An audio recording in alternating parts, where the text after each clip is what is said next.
Hello everyone, myself Gokulnath, and today we will see about biases and how it influences our decision making skills. So we human tend to take a lot of decisions on daily basis.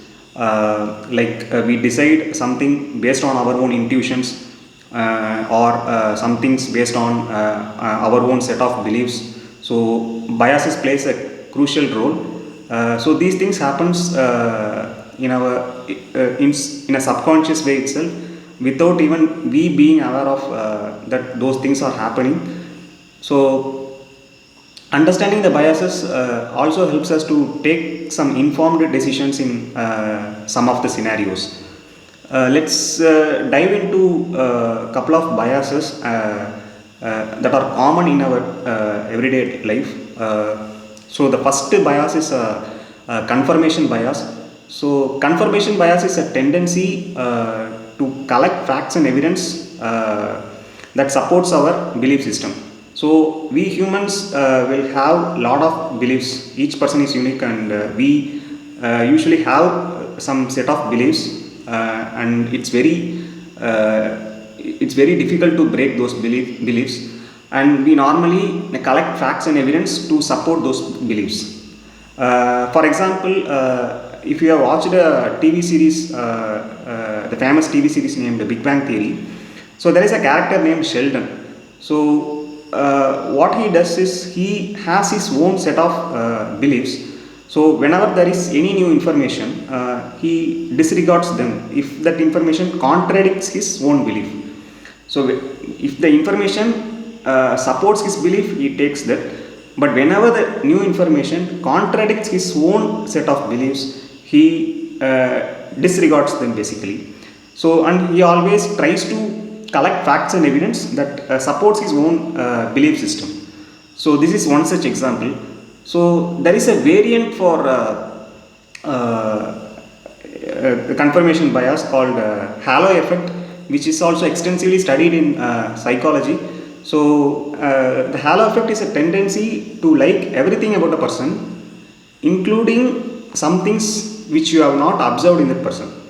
For example, if you like any famous celebrity or sports person, you may be liking him for his ability to play that particular sport. But let's say, for example, that particular sports person is also doing some other business related activities. So it's like we are blindly supporting him for his leadership skills as well, so which we have not observed. So the halo effect is also kind of confirmation bias. So this is the first bias. The second bias is a recency bias. So we humans always have finite amount of our short term memory. So we collect so many informations will be bombarded into our memory, and basically all old informations will be removed, and we basically keep on updating the recently available information into our short term memory.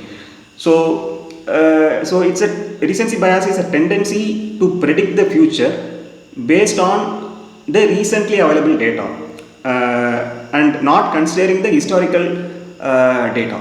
So the historical sample sets will be very huge, and the analysis requires some effort. So our brain normally follows the shortest path, so it will basically decide the future based on the recently available data.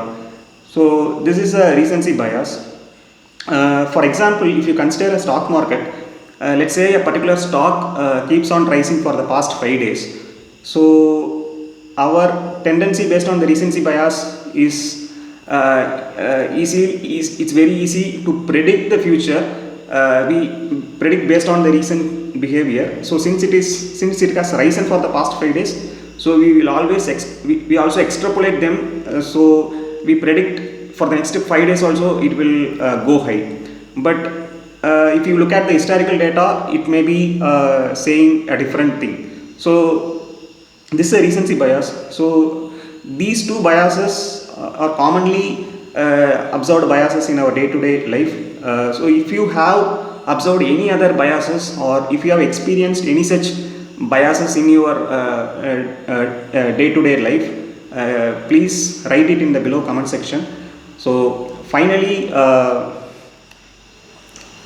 human mind or the human psychology is entirely dependent on the biases.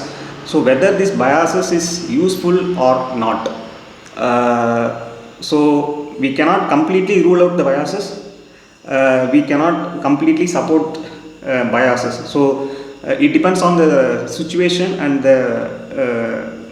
it basically depends on the situation where we are making the decision. For example, if the situation is like fight and flight kind of situation, for example, it's a do or die situation, we have to completely rely on our biases. For example, the ancient cavemen completely relied on biases, because if he is roaming in the forest and if he hears some loud noise, he don't know, for his self-defense he always goes and hide back in his cave. But that loud noise may be due to some wild animals in most of the scenarios, but it could also be due to thunder. So at that time he cannot analyze from where this loud noise is coming from. So it's always safer to follow his intuition and hide in a cave.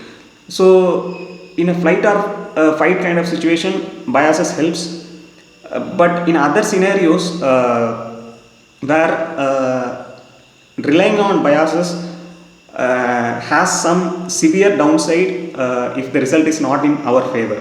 For example, if you are playing a betting game, let's say there is a 90% chance that you will win, and there is 10% chance that you won't win. So if you are winning, let's say you collect $100, but if you are losing, let's say you lose $500. So although you have probability to win and probability to win 90%, and the probability of failure is only 10%, you will be always tempted or biased to give a try so that you can win always, right? But it may not be the case, because if you fail, the downside is very huge. Because if you fail, you will be losing $500, and you have to win next 5 games to compensate for your $500 loss. So in some situation where the downside or the consequence of failure is very severe, we cannot rely on the bias.